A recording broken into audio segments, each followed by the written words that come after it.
De que obras maiores Jesus estava falando em João 14? Segunda parte. Comentário de Mari Persona. Daí Hebreus vai falar, né? Daqueles que... Hebreus capítulo 6, nós temos um pouco... Hebreus 6, diz assim no versículo 4: porque é impossível que os que já uma vez foram iluminados... Ora, esses ali nos evangelhos foram muito iluminados, porque a luz do mundo estava no mundo. E provaram o dom celestial. O que é o dom celestial? É Cristo. Cristo é o dom que Deus deu dos céus. O pão que desceu do céu é Cristo. Provaram desse pão, provaram de Cristo. Estava ali no meio deles. Se tornaram participantes do Espírito Santo. Não diz que receberam o Espírito Santo, mas se tornaram participantes do Espírito Santo. Por quê? Porque o Espírito Santo estava operando milagres na presença deles, estava convencendo o mundo do pecado e do juízo, e provaram a boa palavra de Deus. Ora, a palavra de Deus ali estava encarnada, não é? O verbo de Deus estava no meio deles. Provaram as virtudes do século futuro. O que são as virtudes do século futuro? Os poderes dessa era que virá ainda, que é o milênio. É aquilo que eu falei. Os milagres que estavam acontecendo eram um tiragosto, era um trailer do que acontecerá, do que será o milênio. Então, as virtudes ou poderes do século futuro estavam sendo manifestados ali. E aqui não fala nada que se converteram. Versículo 6 fala: e recaíram, sejam outra vez renovados para arrependimento, pois assim, é impossível que sejam renovados para arrependimento, pois assim quanto a eles, de novo, crucificam o Filho de Deus e o expõem a vitupério. Então, essas pessoas tiveram todos esses privilégios, mas alguns, claro, haviam se convertido, como os próprios discípulos dele, né? Mas muitos não tinham se convertido. Muitos não haviam se convertido, não haviam conhecido realmente quem era Jesus, não é? Tanto é que ele vai se revelar depois de ressuscitado, que ele vai se revelar em uma medida maior para os seus discípulos, e daí irá ensiná-los durante 40 dias muitas coisas que eles não compreendiam antes também. E nem compreenderiam ali ainda, nesses 40 dias, porque eles não tinham Espírito Santo. Não tinham Espírito Santo. O Senhor ia mandar o Espírito Santo, ele fala no capítulo 14 de João também, na continuação do versículo 12, que nós lemos, no versículo 16, diz assim: eu rogarei ao Pai, e ele vos dará outro Consolador para que fique convosco para sempre. Até ali, o Espírito Santo nunca tinha ficado para sempre numa pessoa.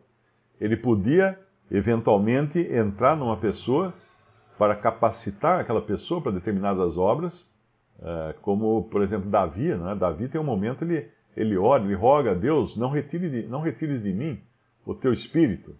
Como assim, não retires de mim? Porque o Espírito era passageiro, era uma manifestação que entrava em Davi para determinada situação, mas podia sair de Davi também. Ele não habitava para sempre. Mas agora ele habita para sempre. Ele iria habitar para sempre nos discípulos, que ele promete aqui no capítulo do Evangelho de João. Mas isso aconteceria apenas a partir de Atos 2. Versículo 17. O Espírito de verdade que o mundo não pode receber, porque não o vê nem o conhece. O mundo, né? Mas vós o conheceis, porque habita convosco e estará em vós. Repare que aqui ele deixa claro uma coisa: o Espírito Santo estava habitando com eles, não neles, com eles, em toda aquela circunstância que o Senhor estava na terra e tudo mais, mas não habitava neles, porque a promessa era futura: estará em vós, ou seja, habitará em vós. Então, indo lá para Atos 2, o que nós vamos encontrar? 3.000 pessoas convertidas. E essas pessoas se convertem através da pregação de Pedro, uma coisa que nunca Pedro tinha conseguido fazer antes. Nunca. E nem o Senhor aqui na terra, ele converteu 3.000 pessoas. Ele alimentou 5.000. Ele curou muitas, centenas de pessoas. Mas num dia só, 3.000 pessoas serem salvas eternamente, seladas com o Espírito Santo da promessa de Deus, nunca antes tinha acontecido isso. E isso aconteceu com a pregação de um homem, Pedro. Ali alguém podia perguntar: Pedro, lembra lá quando o Senhor falou que você faria coisa maior do que ele? Está vendo aí, ó? O que você acha do resultado da sua pregação? 3.000 pessoas convertidas, seladas com o Espírito Santo, começo da igreja na terra. Então as obras maiores não são as obras materiais que o Senhor Jesus fazia aqui. Por exemplo, expulsar demônios, libertar, né, pessoas de demônios, dar pão, multiplicar os pães, fazer vinho da água, transformar água em vinho, ressuscitar pessoas, né, curar doenças. As obras maiores não iam ter esse caráter físico terreno, mas teriam um caráter espiritual. Porque o que vale mais, uma pessoa ser ressuscitada para morrer depois, ou uma pessoa ser salva pela pregação do Evangelho, para nunca mais perecer? Percebe? É uma obra muito maior. Os olhos humanos poderiam olhar um homem levantado do caixão e falar assim: essa é o máximo da obra. Ninguém consegue fazer isso, porque ele não enxerga que uma pessoa que escuta o Evangelho e crê em Jesus, ela não só levanta do caixão, um caixão que não é visível, né? Mas ela é libertada das presas, das cadeias de Satanás e transportada para o reino do Filho do seu amor, do amor de Deus. Essa pessoa foi tirada de um lugar terrível, de um destino infernal, e agora é uma nova criatura em Cristo Jesus e vai habitar para sempre no céu com ele.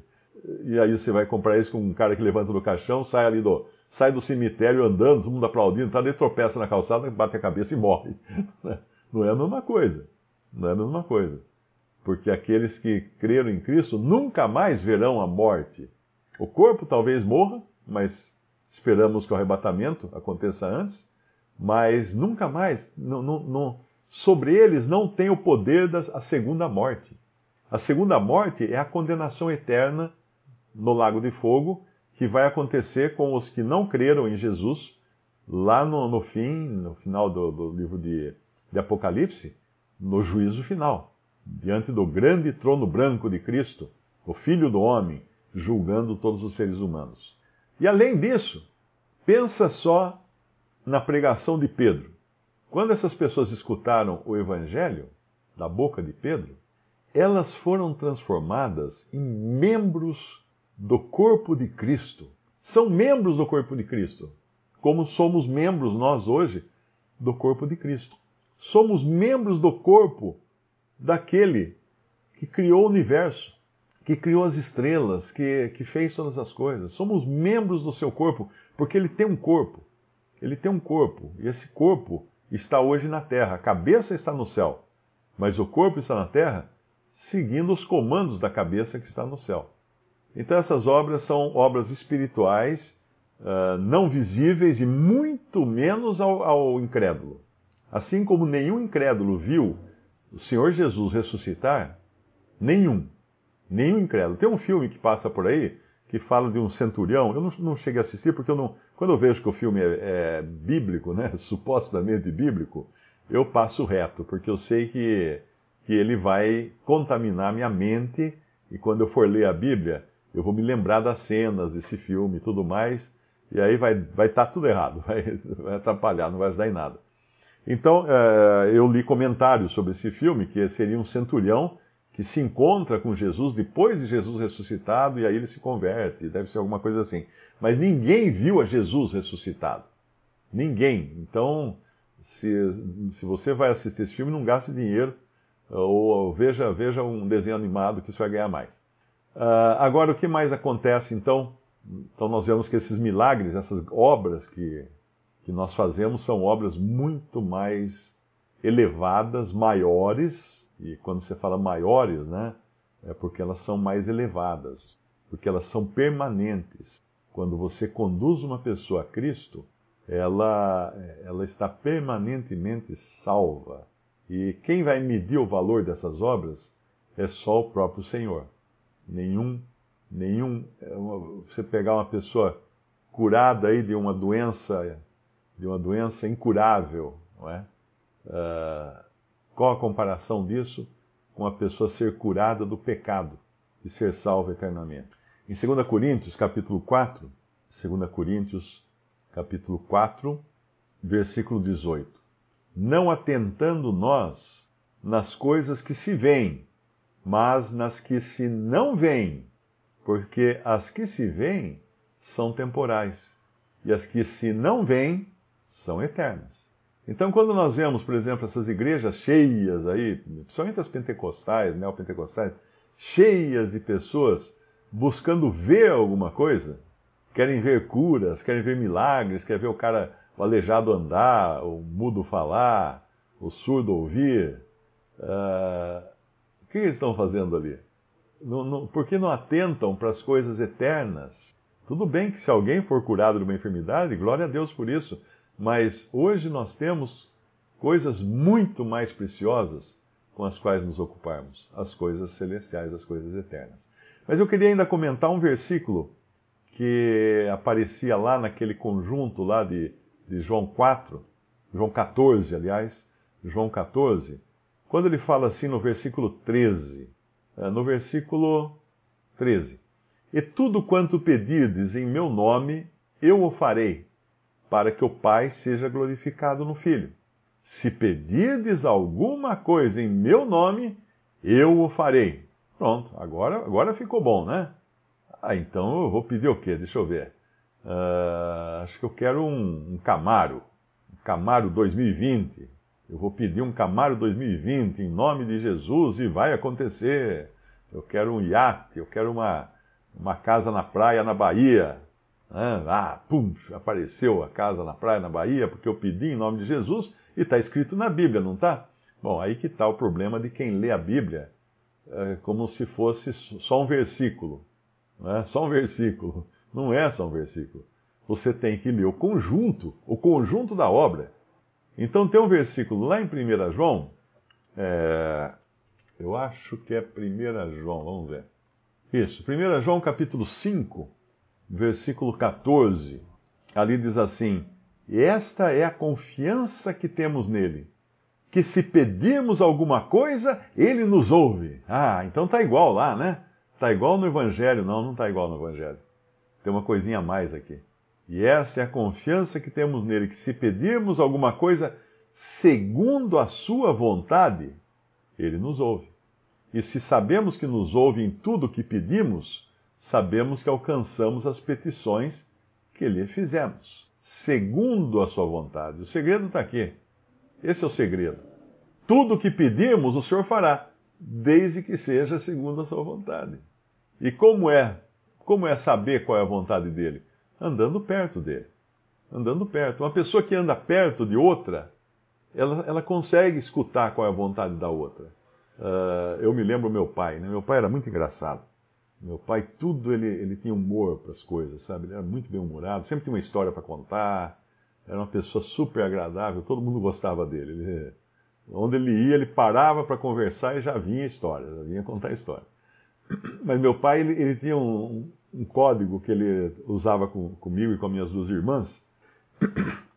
Era um código para quando não era para a gente acreditar no que a outra pessoa estava falando. Tipo, ele estava conversando com alguém e a gente do lado, né?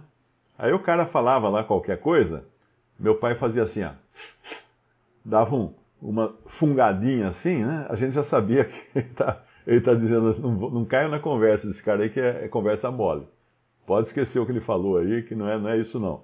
Então a gente já sabia o código, mas se estivesse longe dele, eu não ia escutar isso, eu ia cair na conversa do outro, porque eu não ia escutar o código do meu pai. Então quando as pessoas, quem anda junto do Senhor, em comunhão íntima com o Senhor, vai conhecer a sua vontade. Vai conhecer a sua vontade.